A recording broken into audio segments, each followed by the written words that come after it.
NEET എക്സാമിനേഷനുമായി ബന്ധപ്പെട്ട് 22 ലക്ഷത്തോളം കുട്ടികളെ നിങ്ങൾ വഞ്ചിച്ചില്ലേ നരേന്ദ്രമോദി? BJP സർക്കാർ നിങ്ങൾ ഡബിൾ എഞ്ചിൻ സർക്കാരാണെന്ന് പറയുന്നു. പക്ഷേ ഇത്രയും വലിയ കൊടുംചതി ഈ നാട്ടിലെ വിദ്യാർത്ഥികളോട് ചെയ്യേണ്ടായിരുന്നു. BJP സർക്കാർ ചെയ്യുന്ന കൊള്ളരുതായ്മകളെയും തന്തയില്ലായ്മയും എതിർക്കുന്ന ആളുകളെയെല്ലാം രാജ്യദ്രോഹികളായിട്ട് അവർ മുദ്ര കുത്തുകയാണ്. ആ മുദ്ര കുത്തിയതിനു ശേഷം രാജ്യം വിട്ടു പോകണമെന്ന് പറയുകയാണ്. ഇന്ത്യ എന്ന മഹാരാജ്യത്തെ കുറിച്ച് പറയാൻ നിങ്ങൾക്ക് എന്ത് യോഗ്യതയാണുള്ളത്? ഏകദേശം 22 ലക്ഷം പേരോളം നീറ്റ് എക്സാമിനേഷൻ എഴുതുമ്പോൾ അതിൽ 65,000 മുതൽ 75,000 സീറ്റുകളെ ഉള്ളൂ ഈ രാജ്യത്ത്. ആ 75,000 സീറ്റിന്റെ അകത്ത് 10,000 പേർക്കാണ് ഈ ക്വസ്റ്റ്യൻ പേപ്പർ ചോർന്നിരിക്കുന്നത്. ആരാണ് ഈ ക്വസ്റ്റ്യൻ പേപ്പർ ചോർത്തിയത്? നമ്മുടെ നരേന്ദ്രമോദിയുടെ ഏറ്റവും അടുത്ത ആളായിട്ടുള്ള ദിനേശ് ഭവാൽ എന്ന് പറയുന്ന BJPയുടെ നേതാവ് തന്നെയാണ്. രാജ്യസ്നേഹികളെ ഈ രാജ്യസ്നേഹികളാണ് ഈ രാജ്യത്തെ മുഴുവൻ ക്രമക്കേട് ചെയ്തുകൊണ്ടിരിക്കുന്നത്. ഈ നീറ്റ് എക്സാമിനേഷൻ സംഘടിപ്പിക്കുന്നതാരാണ്? NTA എന്ന് പറയും, അതായത് നാഷണൽ ടെസ്റ്റിംഗ് ഏജൻസിയാണ്. നമ്മുടെ രാജ്യത്ത് ഈ നീറ്റ് എക്സാമിനേഷൻ സംഘടിപ്പിക്കുന്നതാരാണ്? NTA, അതായത് നാഷണൽ ടെസ്റ്റിംഗ് ഏജൻസിയാണ്. അതിന്റെ ഒരു മാനദണ്ഡം നമുക്കൊന്ന് പരിശോധിച്ച് നോക്കാം.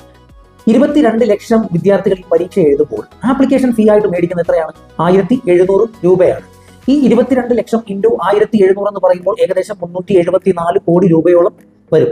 അതാണ് ഇതിന്റെ വരുമാനവും. ഈ പണം എത്തിപ്പെടുന്നതും NTA അക്കൗണ്ടിലേക്കാണ്.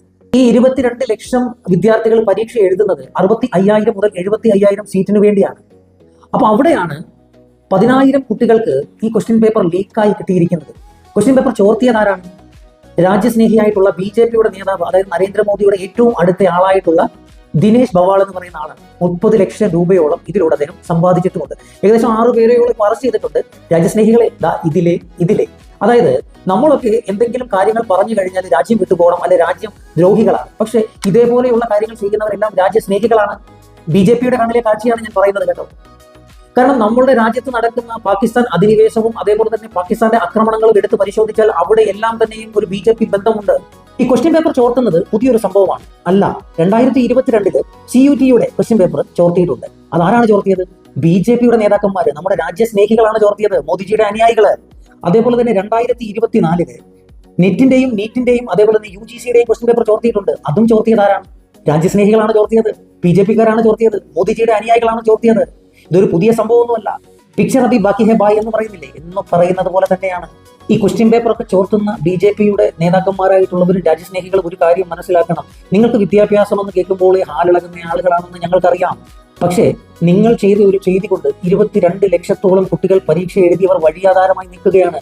അതിൻ്റെ അകത്ത് സാമ്പത്തികം ഉള്ളവനും ഇല്ലാത്തവനും ഇടത്തരക്കാരനും ഒക്കെ ഉണ്ടാകും. സാമ്പത്തികമുള്ളവരുടെ കാര്യം വിട്ടേര്.